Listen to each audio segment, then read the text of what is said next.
નમસ્કાર મિત્રો, સ્વાગત છે તમારું અમારી યુટ્યુબ ચેનલમાં। તો મિત્રો, ગુજરાત ગૌણ સેવા પસંદગી મંડળ દ્વારા ટૂંક સમયમાં જે મહેસૂલ તલાટીની ભરતી જાહેર કરવામાં આવનારી છે, તો તેનો પરીક્ષાનો અભ્યાસક્રમ જાહેર કરવામાં આવેલો છે। તો અભ્યાસક્રમ કેવો રહેશે તેના વિશે આજના વિડીયોમાં માહિતી મેળવશું, પરંતુ તે પહેલા વિડીયો ગમે તો લાઈક અને શેર કરી દેજો, ચેનલમાં નવા હોય તો ચેનલને સબસ્ક્રાઇબ કરી દેજો। તો ચાલો મિત્રો, વિડીયોની શરૂઆત કરીએ।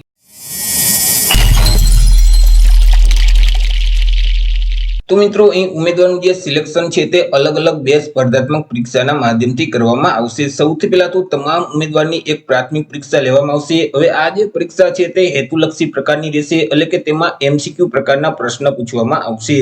ટોટલ 200 MCQ પ્રકારના પ્રશ્ન પૂછવામાં આવશે। એક પ્રશ્નનો 1 માર્ક, એવી રીતે 200 માર્કનું પેપર રહેશે અને પેપર લખવા માટે તમને 3 કલાકનો સમયગાળો આપવામાં આવશે। મિત્રો, અહીં તમને જે ક્વેશ્ચન પેપર આપવામાં આવશે તેમાંથી ગુજરાતી ગ્રામર સંબંધિત, ભાષા અને ગ્રામર સંબંધિત કુલ 20 પ્રશ્ન પૂછવામાં આવશે કે જેમના 20 માર્ક રહેશે। ઇંગ્લિશ ભાષા અને ગ્રામર સંબંધિત પણ 20 પ્રશ્ન પૂછવામાં આવશે, તેમના પણ 20 માર્ક રહેશે।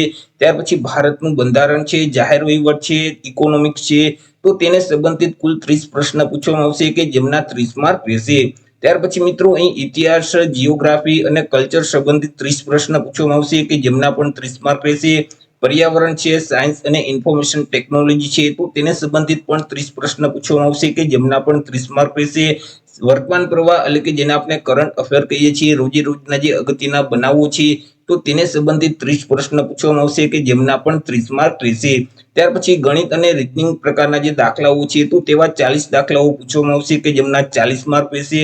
આવી રીતે મિત્રો, અલગ અલગ 200 MCQ પ્રકારના પ્રશ્ન પૂછવામાં આવશે। એક પ્રશ્નનો 1 માર્ક એટલે 200 માર્કનું પેપર રહેશે અને પેપર લખવા માટે તમને 3 કલાકનો સમયગાળો આપવામાં આવશે।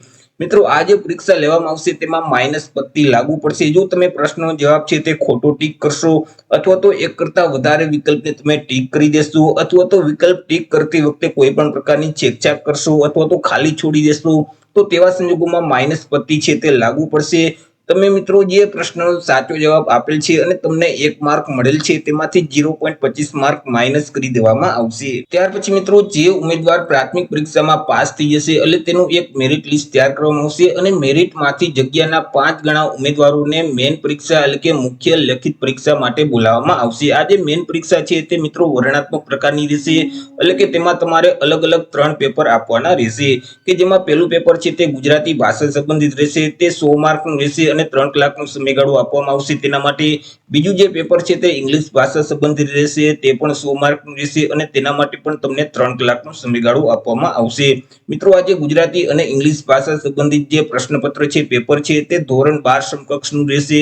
ત્યાર પછી ત્રીજું જે પેપર છે તે જનરલ સ્ટડી, એટલે કે સામાન્ય જ્ઞાન સંબંધિત રહેશે કે જે 150 માર્કનું રહેશે, તેના માટે પણ તમને 3 કલાકનો સમયગાળો આપવામાં આવશે। આવી રીતે જે મુખ્ય પરીક્ષા છે, મેઇન પરીક્ષા છે, તે કુલ 350 માર્કની રહેશે। તો એ રીતે મિત્રો, ગુજરાત ગૌણ સેવા પસંદગી મંડળ ગાંધીનગર દ્વારા ટૂંક સમયમાં જે મહેસૂલ તલાટીની ભરતી જાહેર કરવામાં આવશે, તો તેનો જે પરીક્ષાનો અભ્યાસક્રમ છે તે કંઈક આ મુજબનો રહેશે। તો આશા રાખું છું વિડીયો પસંદ પડ્યો હશે। વિડીયો પસંદ પડ્યો હોય તો લાઈક અને શેર કરી દેજો, ચેનલમાં નવા હોય તો ચેનલને સબસ્ક્રાઇબ કરી દેજો। ફરી મળીશું એક નવા ટોપિક સાથે, એક નવા વિડીયોમાં। ત્યાર સુધી જય હિન્દ, વંદે માતરમ।